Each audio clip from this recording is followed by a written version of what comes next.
I'm starting the sewing process for the corset, and the first step is the lacing cord. I'm making it as long as possible because I'll also be using it to create the loops. On the center front panel, I measured 2 centimeters at the top and 2 centimeters at the bottom for the seam allowance.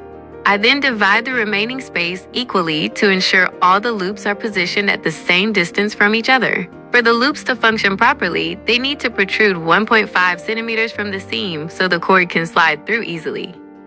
Adding the seam allowance, I've cut each loop to a total length of 5 centimeters. I pinned them in place and then did a stay stitch to secure them. Next, I joined the front side panels. I double-checked that the loops were perfectly aligned on both sides before moving on to sew the back panels.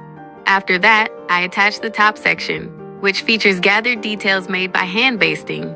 I pinned it first, then stitched carefully to ensure the gathers were evenly distributed across the entire seam. Now we repeat the exact same process for the lining. First, I joined the center front and side panels. No loops needed here.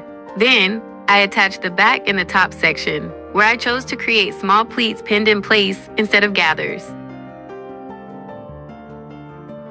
Next, I prepared the straps. I sewed only one edge and secured the seam allowance to the lining with a top stitch. I then attached the straps, leaving one side unsewn. This is where the sleeves will be mounted later.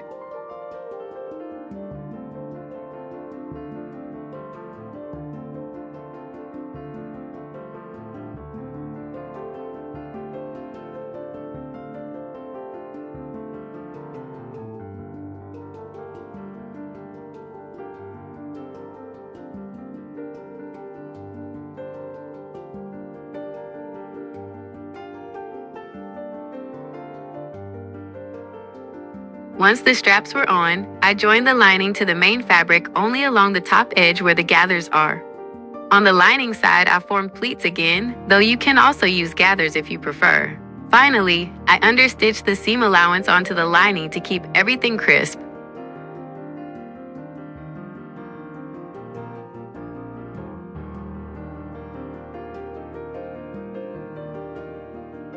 That's it for this stage of the corset.